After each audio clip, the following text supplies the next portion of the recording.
नमस्कार दोस्तों, आज हम बात करेंगे एक ऐसी जंग की जो न सिर्फ मिसाइलों और ड्रोन से लड़ी जा रही है, बल्कि तेल के टैंकरों, समुद्री नाकाबंदी और पुराने जहाज़ों को दोबारा समंदर में उतारने से भी लड़ी जा रही है। ईरान और अमेरिका के बीच तनाव का नया रूप अब तेल के भंडारण और निर्यात पर आ टिका है। सीज फायर के बाद की स्थिति को समझते हैं।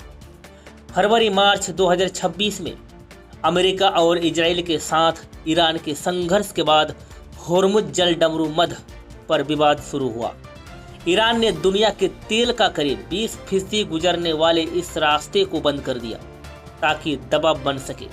अमेरिका ने जवाब में 13 अप्रैल 2026 से ईरान से जुड़े जहाज़ों पर नौसैनिक नाकाबंदी लगा दी। इसका मकसद साफ था, ईरान के तेल निर्यात को रोकना और उसे बातचीत की मेज पर मजबूर करना। ईरान की शर्त साफ है, पहले नाकाबंदी हटाओ फिर होर्मुज खोलेंगे। अमेरिका कह रहा है कि जब तक ईरान समझौते पर नहीं आता, नाकाबंदी जारी रहेगी। इस बीच कई ईरानी टैंकरों को अमेरिकी नौसेना ने रोका या वापस लौटा दिया। रिपोर्ट्स के मुताबिक नाकाबंदी शुरू होने के बाद 30 से ज़्यादा जहाज़ों को प्रभावित किया गया। कुछ मामले में शैडो फ्लीट के जहाज भी पकड़े गए। ईरान का तेल उद्योग मुख्य रूप से खरग द्वीप पर टिका है। यह छोटा सा द्वीप फारस की खाड़ी में स्थित है और देश के कुल क्रूड ऑयल एक्सपोर्ट्स का लगभग 90% हिस्सा संभालता है। यहाँ की भूमिगत और भूमि पर बने टैंकों की कुल क्षमता करीब 3 करोड़ बैरल के आसपास बताई जाती है।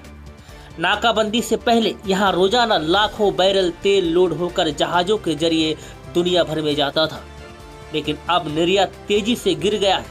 अमेरिकी नाकाबंदी और होर्मुज पर ईरानी पाबंदी के चलते एक्सपोर्ट्स में 70% तक की कमी आई है।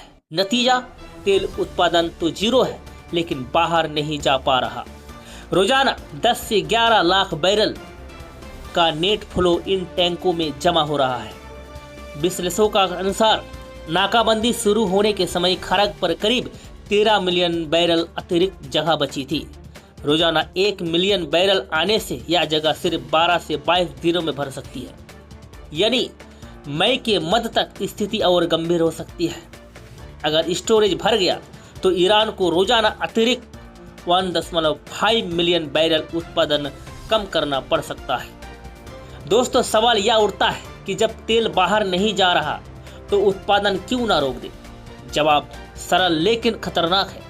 पुराने तेल के कुओं को अचानक बंद करने से वाटर कोनिंग की समस्या पैदा होती है। नीचे का पानी रिजर्वायर में घुस जाता है, जिससे तेल निकालने की क्षमता हमेशा के लिए कम हो सकती है। विशेषज्ञों का अनुमान है कि इससे रोजाना 3 से 5 लाख बैरल की स्थायी क्षमता घट सकती है। सालाना हिसाब से देखें तो यह 9 से 15 बिलियन डॉलर का राजस्व हमेशा के लिए खोना हो सकता है। ईरान की सरकार के मुख्य आय तेल से आती है। रोजाना 400 से 500 मिलियन डॉलर का नुकसान सहना आसान नहीं। अर्थव्यवस्था पहले से दबाव में है। कुओं को दोबारा चालू करना महंगा और समय लेने वाला काम है। इसलिए ईरान उत्पादन बंद नहीं कर रहा, बल्कि तेल को स्टोर करने के तरीके ढूंढ रहा है। ईरान ने इस समस्या का अस्थायी हल निकाला है।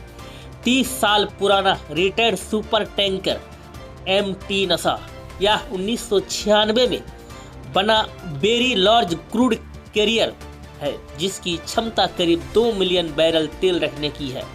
सालों से खरग के पास खाली एंकर डाले पड़ा था, लेकिन अब इसे दोबारा सक्रिय कर दिया गया है।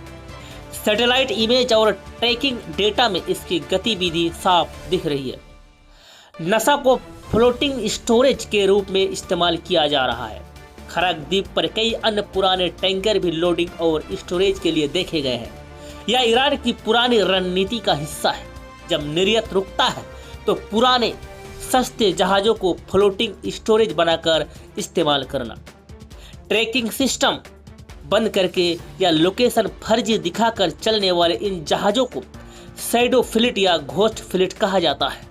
ईरान पिछले कई सालों से अमेरिकी सेंसेक्स से बचने के लिए 20 से 30 साल पुराने जहाज़ों को इस्तेमाल कर रहा है। शिप टू शिप ट्रांसफर भी आम है। नाकाबंदी के बावजूद ईरान का शैडो फ्लीट पूरी तरह थमा नहीं है। कुछ रिपोर्ट्स में कहा गया कि 30 से ज्यादा ईरानी या ईरान से जुड़े जहाज होर्मुज पार करने में कामयाब रहे। ये आईएस बंद करके डार्क ट्रांजिट या लोकेशन स्पूफिंग से गुजर रहे हैं। समुद्र में पहले से ही 160 से 180 मिलियन बैरल तेल फ्लोटिंग स्टोरेज में भरा हुआ है, जो कुछ राजस्व भी दे रहा है, लेकिन ये तरीके सीमित है। फ्लोटिंग स्टोरेज महंगा और जोखिम भरा है। बीमा कंपनियां सतर्क है और अमेरिकी नौसेना सक्रिय रूप से जहाजों को रोक रही है। अमेरिकी ट्रेजरी सेक्रेटरी स्कॉट बेसेंट ने कहा कि नाकाबंदी से ईरान का तेल उद्योग लड़खड़ा रहा है। तेल पंपिंग जल्द ठप हो सकती है, जिससे ईरान में पेट्रोल की किल्लत बढ़ेगी। अमेरिका का लक्ष्य आर्थिक दबाव बनाकर ईरान को परमाणु कार्यक्रम, मिसाइलें और क्षेत्रीय गतिविधियों पर बातचीत के लिए मजबूर करना। ट्रंप प्रशासन ने कहा कि ईरान रोजाना लाखों डॉलर का नुकसान उठा रहा है, लेकिन ईरान झुकने को तैयार नहीं।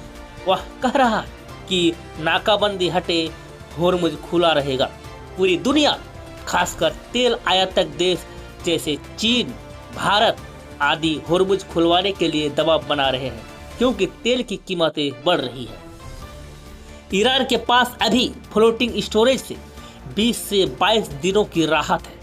नशा जैसे पुराने टैंकर इस राहत को थोड़ा बढ़ा सकते हैं, लेकिन यह स्थायी समाधान नहीं। अगर नाकाबंदी लंबी चली तो उत्पादन कटौती अनिवार्य हो जाएगी, जिससे ईरान की अर्थव्यवस्था पर गहरा असर पड़ेगा। दूसरी ओर अमेरिका पर भी दबाव है। वैश्विक तेल आपूर्ति प्रभावित हो रही है, कीमतें बढ़ रही है, जो दुनिया भर में महंगाई बढ़ा सकती है। ट्रंप प्रशासन ईरान पर अधिकतम दबाव की नीति चला रहा है, लेकिन बातचीत का रास्ता भी खुला रखा है। दोस्तों, यह जंग सिर्फ ईरान अमेरिका की नहीं, बल्कि वैश्विक ऊर्जा सुरक्षा की भी है। होर्मुज अगर लंबे समय तक प्रभावित रहा तो न सिर्फ ईरान बल्कि पूरी दुनिया को नुकसान होगा। ईरान पुराने टैंकर निकालकर समय खरीद रहा है, लेकिन कितने दिन चलेगा यह खेल? क्या दोनों पक्ष समझौते पर आएंगे या तनाव और बढ़ेगा? फिलहाल स्थिति नाजुक है। तेल के हर बैरल के साथ भू राजनीति का खेल चल रहा है। यह विश्लेषण उपलब्ध रिपोर्ट्स, सैटेलाइट डेटा और विशेषज्ञ अनुमानों पर आधारित है। स्थिति तेजी से बदल रही है, इसलिए नवीनतम अपडेट्स पर नजर रखें। फिर मिलते हैं अगले वीडियो में, तब तक के लिए धन्यवाद। जय हिंद, जय भारत।